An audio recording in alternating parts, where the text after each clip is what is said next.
एक बार की बात है, एक राजा रहता था। जब उसकी पत्नी मर गई, तो राजा के पास दो छोटी लड़कियां रह गई। अपनी पहली पत्नी के मरने के बाद उसने दूसरी शादी कर ली। उसकी दूसरी पत्नी अपने सौतेले बच्चों से घृणा करती थी और अक्सर उनके साथ क्रूरता करती थी। राजा ने कभी भी उनकी देखभाल करने की जहमत नहीं उठाई और इसके बजाय अपनी पत्नी को उनके साथ अपनी मर्जी से पेश आने दिया। इस वजह से बेचारी लड़कियां बहुत दुखी थी। उनमें से एक ने एक दिन दूसरे से कहा, चलो अब और देर न करें, झाड़ियों में चले जाएं, क्योंकि यहाँ किसी को परवाह नहीं है कि हम जाएं या रहें। परिणाम स्वरूप वे दोनों जंगल में चले गए। एक लंबी यात्रा के बाद वे अंततः एक शानदार महल में पहुँचे। एक राजकुमारी ने दूसरे से फुसफुसाते हुए कहा, जंगल के बीच में बना यह शानदार महल सिर्फ उस भयानक राक्षस का हो सकता है जिसने इतने लंबे समय तक हमारे लोगों को नुकसान पहुंचाया है। हालांकि अभी घर पर कोई नहीं है। चलो अंदर चलते हैं और देखते हैं कि हमें खाने के लिए क्या मिलता है। परिणाम स्वरूप वे ओग्रेस के घर में घुस गए और उन्हें बहुत कम चावल मिले। जब ओग्रे और उसकी पत्नी घर पहुँचे, तो उन्होंने अपना खाना भी पूरा नहीं किया था। दोनों राजकुमारियां इतनी डरी हुई थी कि वे घर की छत पर भाग गईं और सपाट छत पर शरण ली। एक राजकुमारी ने इमारत के आंगन को देखा, जबकि दूसरी ने विस्तृत ग्रामीण इलाकों को देखा। दूसरी ओर राक्षस और उसकी पत्नी अक्सर छत पर आते थे। दोनों राजकुमारियों के पास भागने के अलावा कोई विकल्प नहीं था। उन्होंने मकई के डंठलों के पीछे छिपकर शरण ली, लेकिन यह उन्हें लंबे समय तक सुरक्षित रखने के लिए पर्याप्त नहीं था। जब राक्षस घर में दाखिल हुआ, तो उसने चारों ओर देखा और अपनी पत्नी से कहा, किसी ने फर्नीचर को फिर से व्यवस्थित कर दिया है और अब सब कुछ अलग जगह पर दिखाई देता है।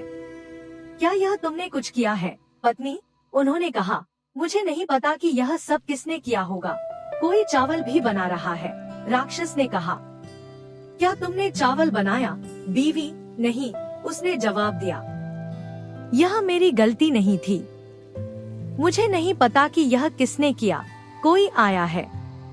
मुझे मानव मांस और रक्त की गंध आ रही है। उनके पाए जाने की क्या संभावना है? यह सब बकवास है, पत्नी ने टिप्पणी की। वे इसी तरह बहस करते रहे जब तक कि राक्षस ने नहीं कहा, चलो बाहर चले और थोड़ा पानी पिए। परिणाम स्वरूप राक्षस और उसकी पत्नी पास के एक कुएं की ओर चले गए। उन्हें राजकुमारियों ने देखा, जो हवेली की छत पर थी।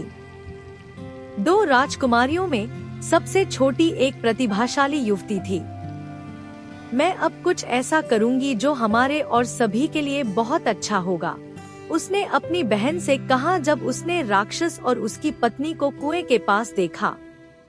लड़की ने राक्षस और उसकी पत्नी को जोर से धक्का देकर कुएं में धकेल दिया।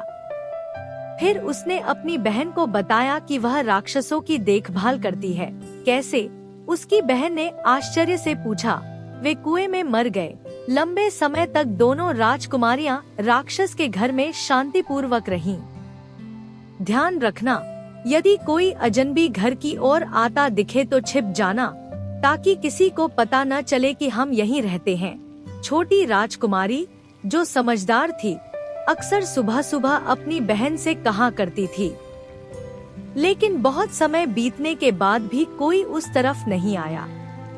आखिरकार एक दिन एक बुजुर्ग रानी उस शानदार महल को देखने आई। बाद में रानी को बताया गया कि यह घर ओग्रे की संपत्ति है। चेतावनी के बावजूद वह किसी तरह महल में चली गई। जैसे ही रानी घर के अंदर गई तो उसकी मुलाकात राजकुमारी से हुई। वह उस युवती की सुंदरता देखकर आश्चर्यचकित हो गई। उसने कहा, तुम बहुत सुंदर लड़की हो, तुम हमारे साथ आ सकती हो और हमारे घर में रह सकती हो। रानी ने आगे कहा कि वह अपने बेटे की शादी उस खूबसूरत युवा लड़की से करके खुश होगी। राजकुमारी ने मना कर दिया। उसने कहा, मुझे अपनी बहन का इंतजार करना होगा। रानी ने उसकी दुविधा को समझा और यह वादा करके चली गई कि वह अक्सर उससे मिलने आएगी और जब उसकी बहन वापस आएगी तो वे उसके महल में साथ रह सकते हैं। राजकुमारी ने बहुत दिनों तक इंतजार किया, लेकिन बहन वापस नहीं लौटी क्योंकि वह जंगल में रास्ता भटक गई थी। और एक दिन उसने आखिरकार राजकुमार और रानी का प्रस्ताव स्वीकार कर लिया। उसने रानी के सबसे बड़े बेटे से विवाह किया और खुशी से रहने लगी, लेकिन उसे अपनी बहन की बहुत याद आती थी। एक दिन सबसे बड़ा राजकुमार और उसका छोटा भाई शिकार के लिए उसी जंगल में गए। शिकार करते समय छोटे भाई की मुलाकात एक बहादुर और खूबसूरत महिला से हुई जो जंगल में अकेली रहती थी। उसने महिला से पूछा, आप इतने घने जंगल में अकेली क्यों हैं? वह महिला कोई और नहीं बल्कि राजकुमारी की खोई हुई बहन थी। उसने अपनी पूरी कहानी बताई कि कैसे वे अपनी दुष्ट सौतेली माँ से भागे और कैसे वे ओरगे के घर में रहे। फिर उसने बताया कि उसने अपनी बहन को खो दिया है। युवा राजकुमार को उस महिला से सहानुभूति हुई और वह उसे उस स्थान पर ले आया। महल में प्रवेश करते ही उसे अपनी खोई हुई बहन मिल गई। उससे मिलकर वह बहुत खुश हुई। फिर खोई हुई बहन की शादी युवा राजकुमार से कर दी गई और दोनों बहनें और राजकुमारी हमेशा खुशी खुशी अपने घर रहने लगी।